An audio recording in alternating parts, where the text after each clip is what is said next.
A coal mine in Vladivostok, Russia.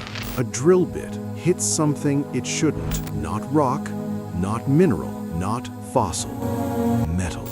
Perfectly shaped, precisely engineered, embedded inside a seam of coal that formed 300 million years ago. 300 million years ago, when the most complex life on Earth was a fish. No humans, no civilization, no tools. So what built this thing? And why does every institution that gets close to the answer go suddenly, completely silent? To understand why this discovery is so dangerous, you need to understand what coal actually is. Coal is compressed organic matter. It forms over millions of years under enormous heat and pressure, layer by layer, century by century. When something is found inside coal, it was there when that coal was still forming. That's not a theory, that's not speculation, that's basic geology.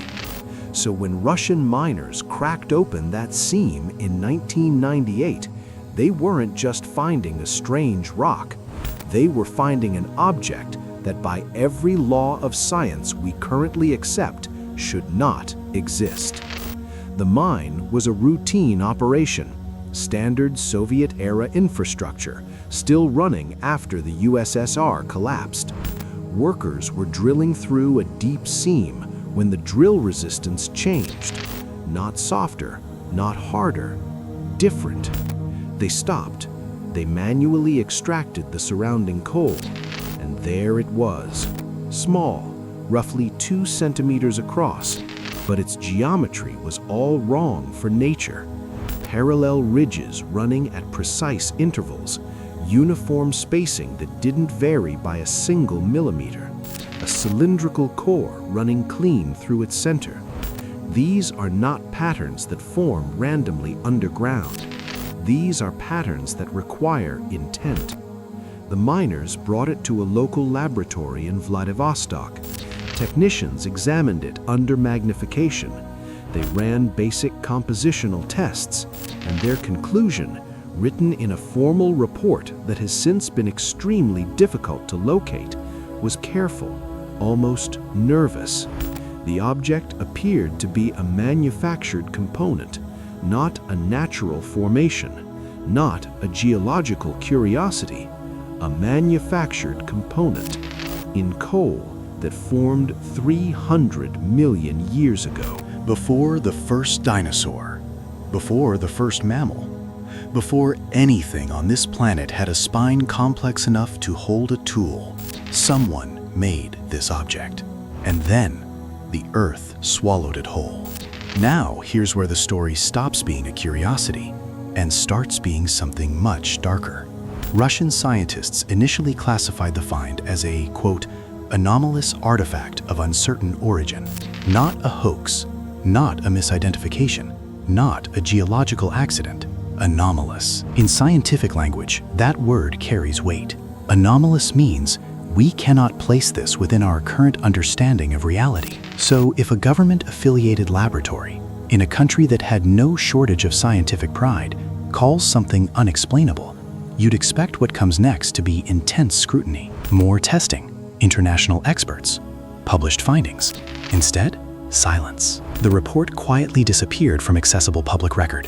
No follow-up study, no peer-reviewed paper, no press conference, no official statement. The object itself, gone. But here's what they couldn't erase, because this wasn't the first time something like this had been found. Not even close. In 1912, a woman in Oklahoma broke open a lump of coal delivered to her home. Inside, perfectly preserved, impossible to have fallen in, was a small iron pot, smooth, symmetrical, clearly shaped by human hands. The coal it came from was dated to the Carboniferous period, over 300 million years old. In 1891, a woman in Morrisonville, Illinois found a delicate gold chain embedded inside a chunk of coal she was breaking apart for her stove. A jeweler who examined the chain said the links were hand-soldered. It was 8 inches long, artisan quality, in coal. In 1844, Scottish physicist Sir David Brewster, a man of serious scientific reputation, a fellow of the Royal Society, personally documented an iron nail found embedded inside a block of Devonian sandstone in Scotland. The nail was set at an angle. Its head was fully encased in rock. The sandstone around it was 360 million years old. Brewster didn't claim to understand it. He just wrote down what he saw. These aren't internet forum rumors.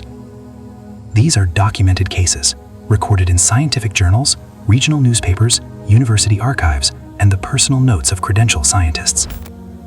And yet, ask any geology professor about them today. Watch what happens.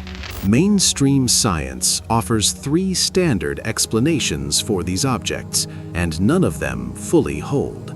Explanation 1. Contamination. The object fell into a pre-existing crack in the coal during or after the mining process. It sounds reasonable until you apply it to the Vladivostok component. Contamination doesn't produce uniform machined ridges. It doesn't explain a precision-engineered cylindrical core. A bolt falling into a crack doesn't come out looking like it rolled off an assembly line. Explanation 2. Natural mineral formation. Certain minerals can form geometric patterns underground, pyrite cubes, selenite columns, magnetite nodules, but natural crystalline growth does not produce parallel threaded ridges around a hollow metal cylinder. That's not chemistry, that's manufacturing. Explanation 3. Deliberate hoax. And here's the thing about that. In over 170 years of documented OPART cases, out-of-place artifacts, not one of the major finds has ever been conclusively proven to be a hoax. Not one. Questioned, yes. Dismissed, constantly. Disappeared into institutional archives, almost always. But never proven fake. The Vladivostok component belongs to a category that mainstream archaeology has spent over a century trying to make disappear. But the catalog keeps growing. In 1851, a zinc and silver vase was blasted out of solid rock in Dorchester, Massachusetts during construction work. The rock it came from was Precambrian, over 500 million years old. The vase was decorated with flower inlays in pure silver. The Smithsonian Institution received it, examined it, and then it entered the archive and was never publicly discussed again. In the 1970s and 80s, miners in Ottosdal, South Africa, began finding small metallic spheres inside pyrophyllite rock deposits. The rock, 2.8 billion years old.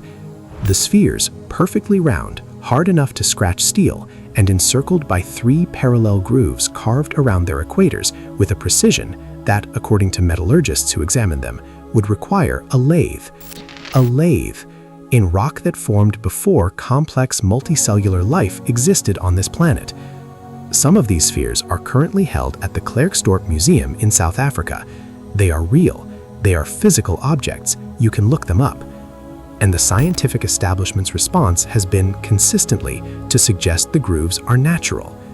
Natural.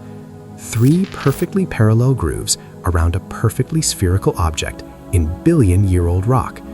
Natural. At some point, the explanation stops being science and starts being something else. So what are we actually dealing with here? There are really only 3 possibilities, and all 3 of them are deeply uncomfortable. Possibility 1. These objects are all the result of contamination, misidentification, or hoax, and we've simply never managed to prove it in any specific case. Possible, but increasingly hard to maintain across hundreds of documented cases spanning every continent and every geological era. Possibility 2. There is a natural process we don't yet understand that can produce objects that look precisely manufactured. This would require a rewrite of mineralogy, chemistry, and material science at a fundamental level, which, if true, would itself be the biggest scientific story of the century. Possibility 3. Something intelligent existed on this planet before us. Not aliens, not gods. Something that rose, built, created, and then, for reasons we cannot know, vanished so completely that the only traces it left behind are scattered fragments locked in ancient rock, waiting for a drill bit to find them. This idea has a name in serious academic circles: the Silurian Hypothesis. It was proposed in 2018, not by conspiracy theorists, but by a NASA climate scientist and a Columbia University geologist, published in the peer-reviewed International Journal of Astrobiology. Their argument was precise. If an industrial civilization existed on Earth tens of millions of years ago, what physical evidence would survive? Their answer was sobering: almost none. Heat, pressure, tectonic movement, erosion. 300 million years erases nearly everything. What survives? Certain metals, certain ceramics, certain dense, non-organic composites. Objects, in other words, that look exactly like the things miners keep finding in coal seams and ancient rock beds around the world. The Silurian Hypothesis wasn't written to prove ancient civilizations existed. It was written to show that if they had, we would have almost no way of knowing. And that is the most unsettling scientific paper most people never heard of.